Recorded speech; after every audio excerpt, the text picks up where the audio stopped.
கடக ராசி என்பர்கள் காலபுருஷனுக்கு 4ஆம் இடமான அந்த மாத்ருஸ்தானத்துல அடுத்து பாத்தீங்கன்னா சுகஸ்தானத்துல இருக்கக்கூடிய ராசி இந்த கடக ராசி.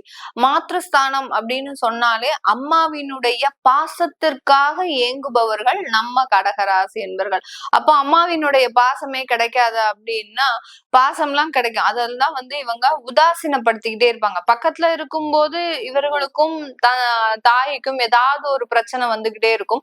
தூரமா இருக்கும்போது அம்மா இல்லாம இவங்க கிடையாது, இவங்க இல்லாம அம்மா கிடையாது அப்படின்ற மாதிரியான ஒரு பாச போராட்டம் அப்படின்றது இவர்களுக்கு அதிகமாக இருக்கும். மாத்திரஸ்தானத்துல இருக்கிறதுனால எப்போதுமே தாய்மை பண்பு அப்படின்றது இந்த கடகராசி என்பவர்களுக்கு இருக்கும். ஒருத்தவங்க வீட்டுக்கு வந்துட்டாங்க அப்படின்னா ஒரு முகம் மலர்ச்சியோட வரவேற்கக்கூடியவர்கள் இந்த கடகராசி என்பர்கள். ஏண்டா வந்தாங்க அப்படின்னு நினைக்கிறத தாண்டி இவர்கள்லாம் நம்ம வீட்டுக்கு வரமாட்டாங்களா அப்படின்னு அதிகப்படியாக உறவுகளை நோக்கி எதிர்பார்த்து இருப்பவர்கள் நம்ம கடகராசி என்பர்கள். இந்த கடகராசி என்பர்கள் சொத்து சம்பந்தப்பட்ட விஷயங்கள்ல ரொம்ப இன்ட்ரெஸ்ட் இருக்கும். அதாவது எப்போதும் நமக்கு ஏதாவது ஒரு செக்யூரிட்டியாக அந்த ப்ராப்பர்ட்டி அப்படின்றது இருக்கணும் அப்படின்னு நினைக்கக்கூடியவர்கள் இந்த கடகராசி என்பர்கள். அதனால அந்த சொத்து வாங்கக்கூடிய விஷயத்துல ரொம்ப முனைப்பாக இருப்பாங்க.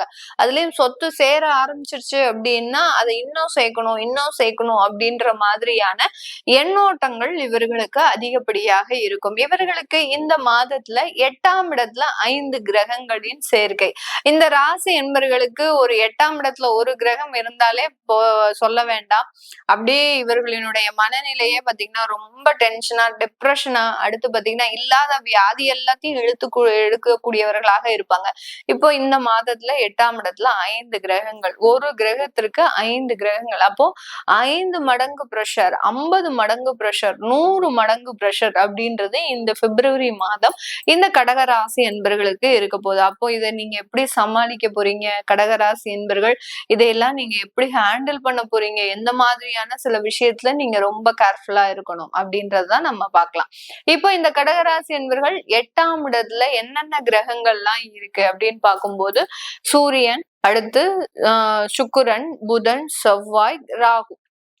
இந்த ராகு அப்படின்ற அந்த கிரகம் தான் இந்த 4 கிரகத்தையும் ஆட்டி படைக்க போகுது. இந்த மாதத்துல மாத்திரம் இந்த ராகுவினுடைய பிடியில இந்த 5 கிரகங்களும் சிக்கி இருக்கு. அப்போ நீங்க என்ன பண்ணணும்? நிறைய கருமாரி அம்மன், அதாவது நாக தேவதைகளை வழிபாடு பண்ண இந்த கிரகங்களின் தாக்கங்கள் குறைய ஆரம்பிச்சிடும். இப்போ சூரியன் சொல்லக்கூடியது பாத்தீங்கன்னா உங்களுடைய குடும்ப ஸ்தானாதிபதி. அப்போ அந்த குடும்பத்துல இருக்கக்கூடியவர்கள் உங்களை ஏதாவது அவமானப்படுத்துறதுக்கு இந்த மாதத்துல தயாராக இருப்பாங்க.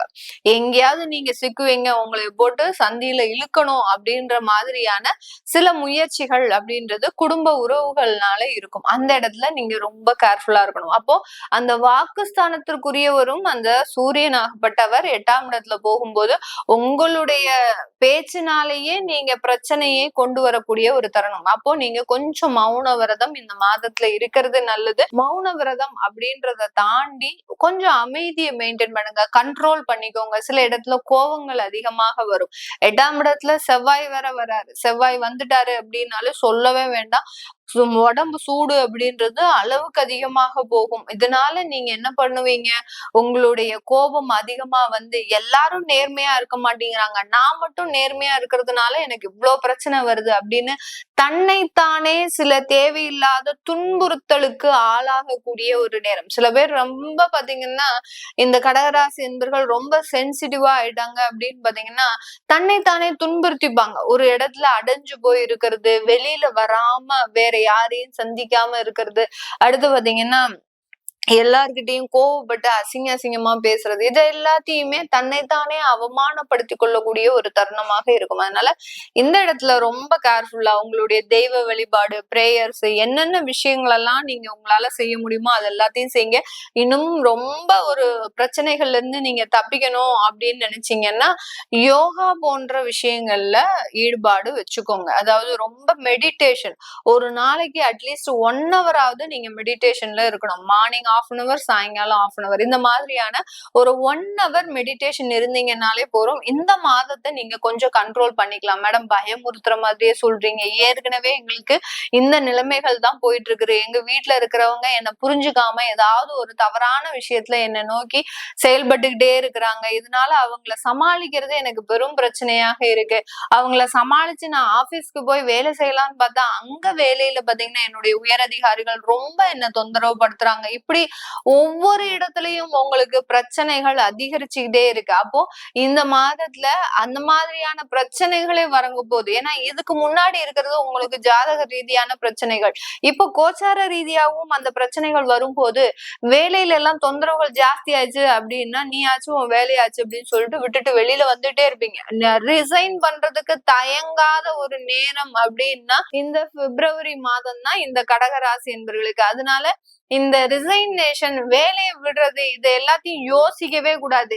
இவங்கெல்லாம் நம்மளுடைய மதிப்புக்கு தகுதியானவர்களே கிடையாதுன்னு நினைச்சு அவங்கள ஒரு தரம் தாழ்த்தி நீங்க யோசிச்சுக்கோங்க. நீங்க தான் உயர்வான இடத்துக்கு போயிடுவீங்க. அதனால யார் என்ன சொன்னாலும் இந்த காதுல வாங்கிட்டு அந்த காதுல விட்டுக்கிட்டே இருங்க. இந்த மாதத்துல நீங்க ஓரளவு சமாளிக்கக்கூடிய ஒரு நேரம் அப்படின்றது வந்துரும்.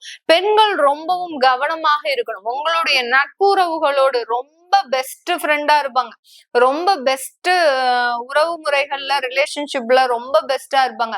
அவங்களே உங்களை இந்த மாதம் ஏமாற்றக்கூடிய ஒரு தருணம் வரும். அதனால அவங்களே உங்களை புறமுதுகுல குத்துவாங்க. அவங்க குத்தணும்னு என்ன நேரமா இல்ல. ஏதாவது ஒரு கிரகங்கள் தவறான வழியில நடத்தும் போது இந்த மாதிரி உங்க மேல அவங்க கோவப்பட்டு நீ இந்த ஒரு விஷயத்த என்கிட்ட சொல்லல, அதனால நான் உன்னை நிராகரிக்கிறேன் அப்படின்னு உங்களை விட்டுட்டு போறது கூட வாய்ப்புகள் இருக்கு. அதனால அந்தந்த இடத்துல ரொம்ப கேர்ஃபுல்லாக இருக்க வேண்டியது இந்த கடகராசி பெண்களுக்கு மிகவும் முக்கியமானதாக இருக்கும்.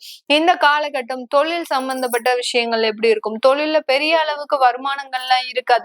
இருக்கிற தொழில நீங்க ரன் பண்ணிட்டீங்க அப்படின்னாலே பிப்ரவரி மாதம் நீங்க வின் பண்ணிட்டீங்கன்னு அர்த்தம். அதனால அந்த அளவுக்கு தொழில பெரிய அளவுக்கு முயற்சி பண்ணாதீங்க. இன்வெஸ்ட்மெண்ட் விஷயத்துல முயற்சி பண்ணாதீங்க. இதெல்லாம் செஞ்சுட்டீங்க அப்படின்னா ஏதாவது ஒரு இடத்துல லாக் ஆகக்கூடிய ஒரு டைமாக இருக்கும். யார்கிட்டையும் கடன் கொடுக்காதீங்க, கடனும் வாங்காதீங்க. கடன் வாங்குனீங்க அப்படின்னா உங்களைய நார் நாரா கிழிச்சு தொங்க போட்டுருவாங்க கடன் கொடுத்தவங்க. அதனால அதையெல்லாம் செய்யக்கூடாது. செஞ்சீங்க அப்படின்னா அதனால பிரச்சனைகள் வரும். கிரெடிட் கார்டு சம்பந்தப்பட்ட பிரச்சனைகள் இந்த மாசம் 2 மடங்காக அதிகரிக்கிறதுக்கு உண்டான ஒரு நேரம். கிட்டத்தட்ட ஒரு 6 மாதம் 8 மாதம் சமாளிச்சு வந்தவங்க இந்த மாதத்துல உங்களால அதையெல்லாம் சமாளிக்கவே முடியாது. அளவு கடந்த பிரச்சனைகளை சந்திக்கக்கூடிய ஒரு தருணம். இதற்கெல்லாம் ரொம்ப மிகப்பெரிய ரெமெடி அப்படின்னு பாத்தீங்கன்னா தெய்வ வழிபாடு, நாக தேவதைகளை வழிபாடு பண்றது, விநாயகர் வழிபாடு, கருமாரியம்மன் வழிபாடு, இது மட்டும்தான் உங்களுக்கு சால சிறந்ததாக இருக்கும் இந்த மாதத்துல. இதெல்லாமே நம்ம கோச்சார நிலவரப்படி பலன்களை கணிச்சு சொல்லியிருக்கிறோம். உங்களுடைய சுய ஜாதக தசாபுத்தி பலன்களை பார்க்கணும் விருப்பப்படுறவங்க கீழே இருக்கிற நம்பருக்கு வாட்ஸ்அப்ல அப்பாயின்மெண்ட் வாங்கிக்கிட்டு கன்சல்ட் பண்ணிக்கலாம். உங்களுடைய குழந்தைகளுக்கு ஜாதகம் எழுதணும், நியூமராலஜி படி பேர் வைக்கணும்னு நினைக்கிறவங்களும் கீழே இருக்கிற நம்பருக்கு வாட்ஸ்அப்ல மெசேஜ் அனுப்புங்க. அதற்குண்டான தகவல்கள் தெரிய வரும். உங்களிடமிருந்து விடைபெறுவது உங்கள் ஆஸ்ட்ரோ பூர்ணா. நன்றி, வணக்கம்.